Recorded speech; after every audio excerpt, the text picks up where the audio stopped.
I want to give some shout out to some real heroes. This is a really every time I talk about this kind of stuff, it's rough because this kind of stuff exists. But every time I see it, I'm seeing these huge numbers of people being of kids, children being saved, being found. And it's incredible. And I constantly just want to give credit where credit is due. Police operation in North Carolina recovers more than 150 missing children, some involved in human trafficking. This is police in North Carolina say they've recovered more than 150 missing children, some of which became involved in narcotics and human trafficking, according to a press release by the city of Charlotte. And this is the doctor that I'm going to quote her in a second. The Charlotte Mecklenburg Police Department announced Wednesday that Operation Carolina Homecoming had led to the recovery of 27 missing children between April 26th and May 7th, according to a statement by the city government. Most of the children had been missing for more than 6 months, according to the police. Prior to the 2-week operation, police had recovered 130 missing and runaway children with the help of the U.S. Marshals, according to the Charlotte Observer.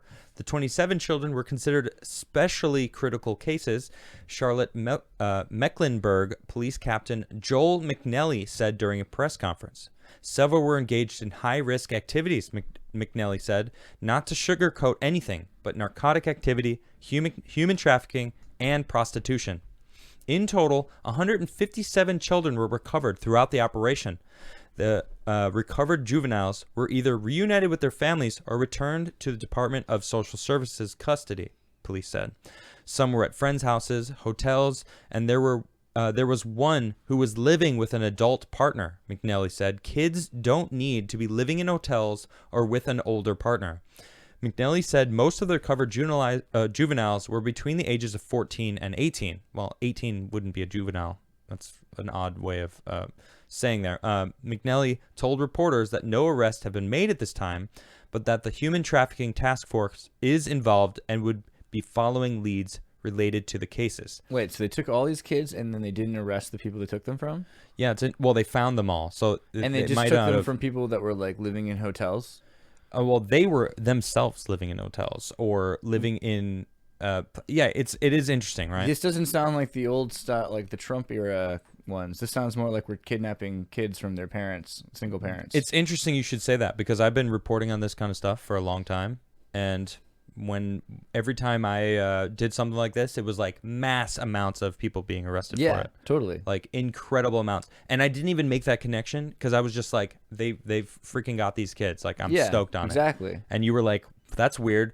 Doesn't sound like Operation Broken Hearts, right? Exactly. Like I did a lot of these segments on different operations like this, and it's weird. It didn't even dawn on me until you mentioned it. That Arrest. They're not talking. No one's been arrested. Like what the heck? Why? Why not? But they're using the same, like they know that 157 kids. Like what? They know that we love to hear about 157 kids being taken by the state now. So they're thinking this is Pied Piper. Like now, well, I read an article about how the Biden administration is slowly, quietly moving kids off the border into different states. Totally.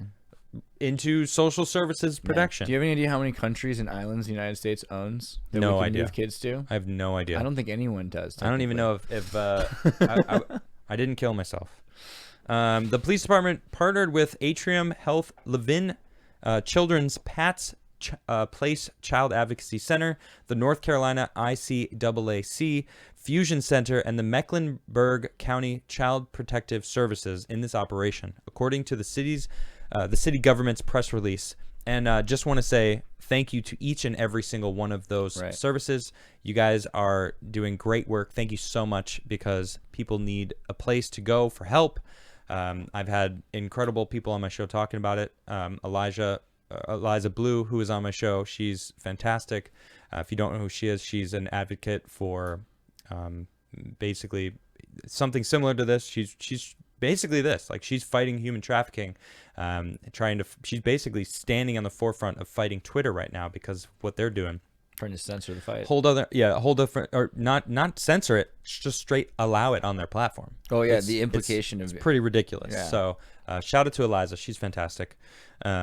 But yeah, Dr. Stacy Reynolds, Division Chief of Pediatric Emergency Medicine at Atrium Health Levin Children's Hospital, said at-risk children who aren't cared for can be pulled into criminal activities by predators, the Charlotte Observer reported. They're not getting up every morning and trying to fail, she said. It's just that the options on the street of how to survive are extremely limited. Even if a kid goes out there with good intentions, it doesn't take long to get cold and hungry and succumb to pressure, Reynolds says. Dr. Stacey Reynolds, thank you so much. I really want to just specifically say to you, thank you. And now to everybody. In this press conference, she goes to talk about how mental health problems are a very real thing, that we aren't giving help to these kids. Some of these kids have every right. She talks about this is her words. I'm paraphrasing because I don't remember exactly what she was saying, but some of these kids left a terrible situation. Okay, they might have been escaping something terrible, from abuse from their parents, any of countless things that they were running away from, because a lot of these kids were runaways, and a lot of them have mental health issues that aren't getting a proper help that they need. All right, so a lot of these services that I mentioned earlier are doing exactly that. And she's saying we need to combat like what's really what these kids are going through, the mental health side of it that they're having to deal with and not getting the help that they need. And I think it goes way bigger than this, because this is for, a small group of kids, not even a small group of kids. Who knows how the bigger the group is, the sadder it becomes, but it doesn't matter. It's like if you have mental health issues, we should get help to these kind of people that need it. Because they're the ones that, Mass, I don't know if you sent me this article, actually. Mental health and pharmacies, pharmaceutical companies, all the mass shootings that you talk about, it turns out a lot of them, there's a weird correlation between those people and pharmaceutical drugs and being having mental health issues and being on some sort of psychoactive drug that is prescribed. It's a weird correlation. Yeah. And, it's like getting people the help that they need is something that we need to focus on.